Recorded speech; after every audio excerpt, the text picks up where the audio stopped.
E aí, pessoal, sejam bem-vindos. Hoje a gente vai mergulhar no material que vocês mandaram pra gente. É sobre o estado no nosso planeta. E olha, aviso logo. O que a gente descobriu aqui é de deixar qualquer um de cabelo em pé. Vamos mergulhar fundo em O Destino Decisivo, um livro que já começa com uma pergunta que coloca a gente pra pensar. Será que a humanidade vai conseguir sobreviver esse século? Nossa, já no começo o livro te joga essa bomba.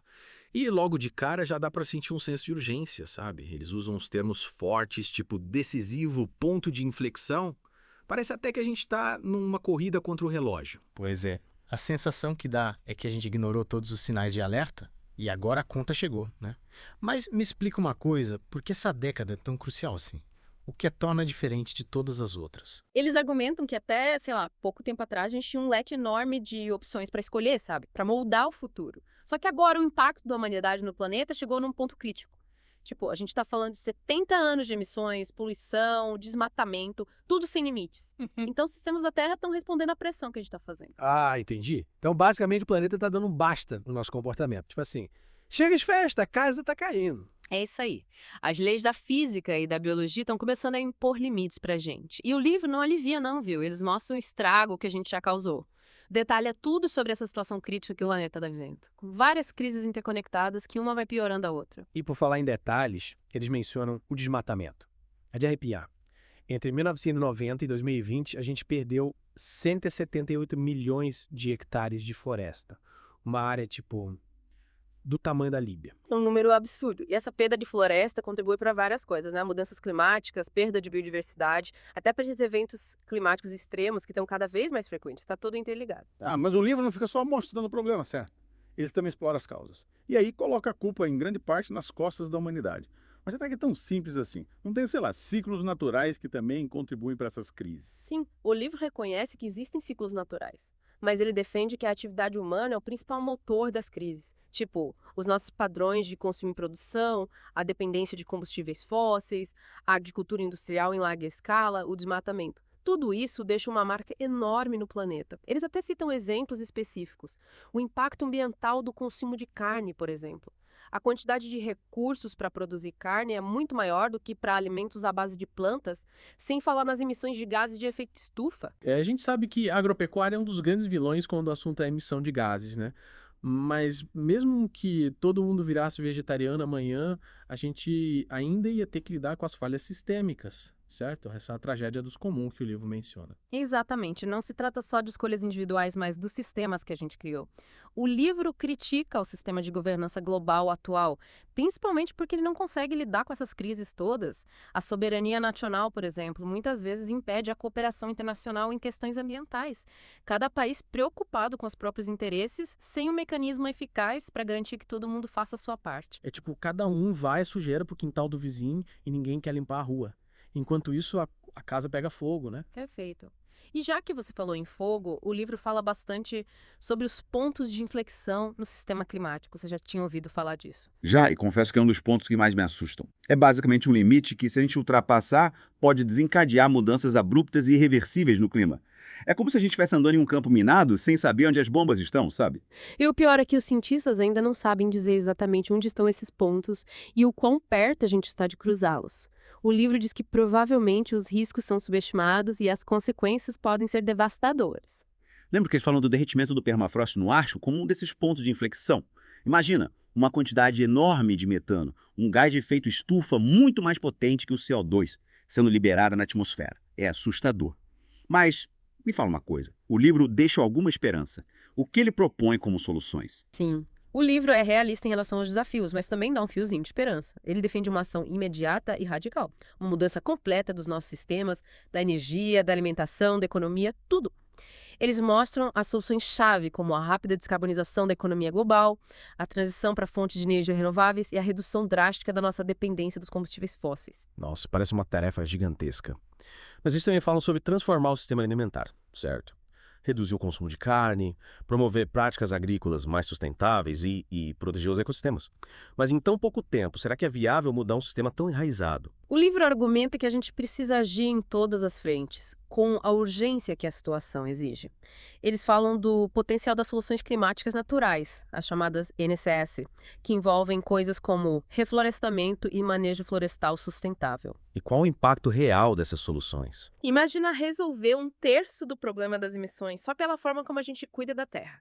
Esse é o potencial dos NCS. Plantar árvores, restaurar ecossistemas degradados. É como se a gente desse um upgrade no sistema natural de captura de carbono do planeta. Então quer dizer que as escolhas individuais importam, mas a gente precisa criar um sistema que facilite a vida sustentável, né? Parece uma mudança enorme. E o livro fala que não é só tecnologia ou políticas, mas uma mudança fundamental nos nossos valores e comportamento. Com certeza. Eles batem muito nessa tecla da necessidade de uma mudança de paradigma. Mudar a nossa visão de mundo. A gente precisa abandonar esse modelo de crescimento econômico infinito e abraçar um modelo mais sustentável e mais justo. E essa mudança de paradigma tem que ser rápida, viu? Porque eles mostram como essa década é crucial para mudar o rumo das coisas. A gente já falou sobre essa urgência toda, né? Eles chamam de decenho decisivo por algum motivo. Pois é, eles argumentam que os próximos anos vão definir o futuro da humanidade e da vida na Terra. As decisões que a gente tomar agora vão ter consequências a longo prazo. E podem ser irreversíveis, viu? Tipo, sem volta. E eles usam umas frases fortes para deixar isso bem claro. Tipo, o que fizermos entre 2020 e 2030 será decisivo para o futuro da humanidade na Terra. De arrepiar, né? Nossa, coloca tudo em perspectiva. Sem dúvida, eles não mascaram a gravidade da situação, mas, ao mesmo tempo, tentam mostrar um caminho, sabe? Tipo um grito de guerra, incentivando a gente a se informar, se engajar e participar ativamente da construção de um futuro melhor. Eles mostram os problemas, as soluções, a necessidade de uma mudança sistêmica. Mas como a gente faz para colocar tudo isso em prática?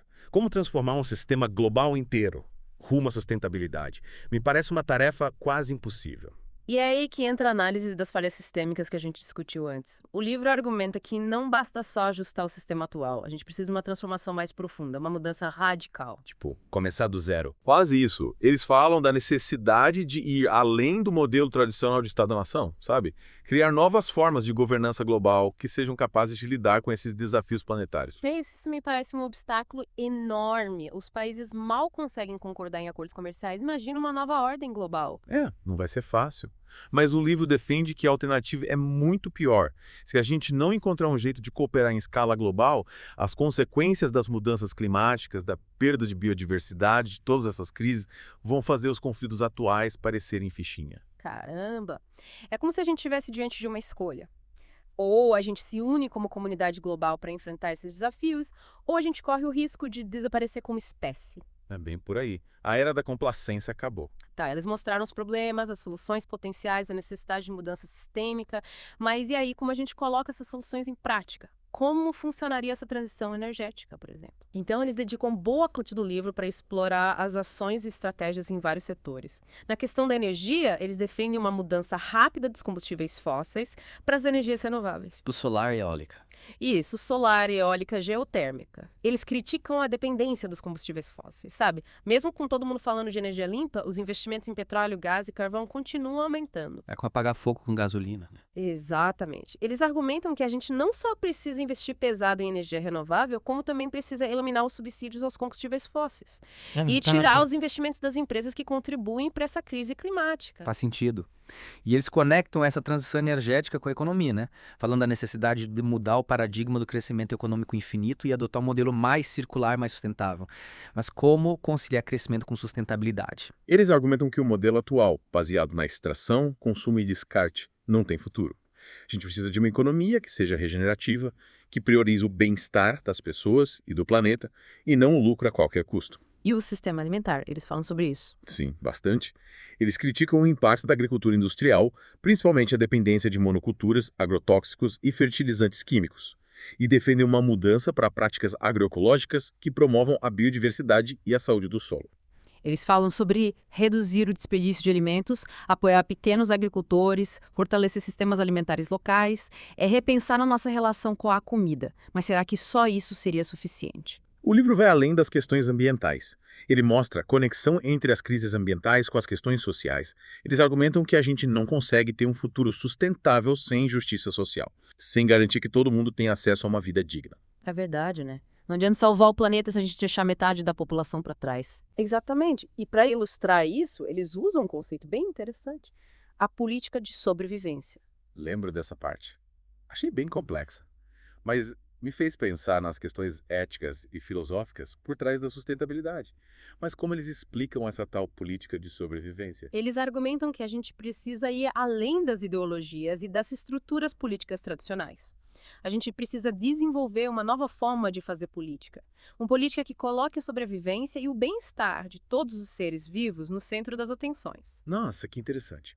É como se eles estivessem pedindo uma nova ética global. Uma ética que reconheça a interconexão entre todos os seres vivos e os direitos da natureza. É isso aí. Eles se inspiram em filosofias e cosmologias indígenas que enxergam os humanos como parte da natureza e não como donos dela. O livro fala bastante sobre a importância de reconhecer os direitos da natureza, né? Dar voz aos rios, às montanhas, às florestas. Exatamente. É reconhecer que a natureza não é só um recurso para a gente explorar, mas uma entidade viva que merece respeito e proteção. É uma mudança radical de perspectiva. Total. É sair daquela visão antropocêntrica, onde o ser humano é o centro de tudo, e adotar uma visão mais ecocêntrica.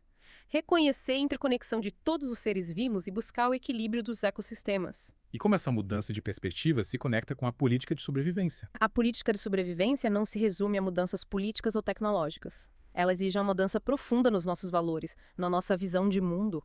É abandonar o egoísmo e a busca desenfreada pelo lucro e abraçar um senso de responsabilidade pelo bem-estar de todos. Uau, é um desafio e tanto, né? Mas ao mesmo tempo é animador. É como se essa crise que a gente está vivendo fosse também uma oportunidade de despertar, de criar um jeito de viver mais significativo e mais conectado com a vida. E o livro dá algumas pistas de como trilhar esse caminho. Eles falam da importância da educação, da arte, das histórias, da importância de construir comunidades. Tudo isso para promover a empatia, a compreensão e um senso de responsabilidade coletiva. Eles falam bastante do poder das histórias para nos conectar com a natureza, né? Para despertar compaixão por outras formas de vida. E também enfatizam a importância da ação individual. É isso aí. Eles dizem que cada escolha que a gente faz, cada pequena ação, pode contribuir para criar um mundo melhor. Eles nos incentivam a ser consumidores conscientes, a apoiar empresas éticas, a reduzir o nosso impacto no planeta, a participar da nossa comunidade. A gente não é só espectador, a gente é protagonista dessa história. E eles lembram que mesmo pequenas ações, quando multiplicadas por milhões de pessoas, podem gerar uma grande transformação. Exato. E essa é a mensagem final do livro. O futuro não está definido. O futuro está em construção. Cabe a gente decidir que tipo de futuro a gente quer. E essa política de sobrevivência passa por repensar a nossa relação com a natureza. Não é só proteger o meio ambiente, é se enxergar como parte dele. Tipo, a gente precisa entender que a gente depende da natureza para tudo. A gente já falou sobre essa interconexão toda, né? Eles falam bastante sobre a importância de reconhecer os direitos da natureza, né? Dar voz aos rios, às montanhas, às florestas. Exatamente. É reconhecer que a natureza não é só um recurso para a gente explorar, mas uma entidade viva que merece respeito e proteção. E o livro vai além, explorando o conceito dos direitos da natureza. Você já ouviu falar? Já eles defendem que a natureza deveria ter direitos legais, como se fosse uma pessoa. É uma ideia radical, né? Tipo, imagina um rio processando uma empresa por poluir suas águas. É radical, mas já está acontecendo em várias partes do mundo. O livro cita exemplos de comunidades e países que reconhecem os direitos legais de rios, florestas, ecossistemas. É mudar completamente a forma como a gente se relaciona com a natureza. Lembro que eles mencionam o exemplo do rio Wanganui, na Nova Zelândia, que recebeu status legal de pessoa. É como se o rio pudesse se defender na justiça contra ações que o prejudicam. É isso aí. É uma mudança, e tanto em relação à visão tradicional, que coloca o ser humano no centro de tudo, como se a natureza existisse só para nos servir. Essa visão antropocêntrica, como eles chamam, é a raiz de muitos dos nossos problemas ambientais, né?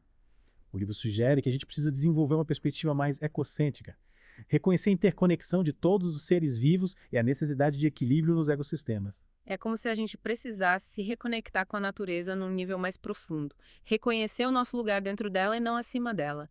Eles falam da importância de cultivar um senso de pertencimento, de reverência, de humildade diante da grandeza da natureza. Quase uma questão espiritual, né? De se sentir parte de algo maior. Sim, eles falam da importância de passar tempo na natureza, observar seus ritmos, seus ciclos. É como se essa reconexão nos ajudasse a acessar uma sabedoria ancestral, a lembrar que a gente faz parte de algo muito maior do que nós mesmos. E como essa mudança de perspectiva se conecta com a política de sobrevivência. A política de sobrevivência não se limita a mudanças políticas ou soluções tecnológicas. Ela exige uma transformação profunda nos nossos valores, na nossa visão de mundo. É abandonar a busca egoísta pelos próprios interesses e abraçar um senso de responsabilidade pelo bem-estar de toda a vida na Terra. É um desafio enorme, mas ao mesmo tempo é animador.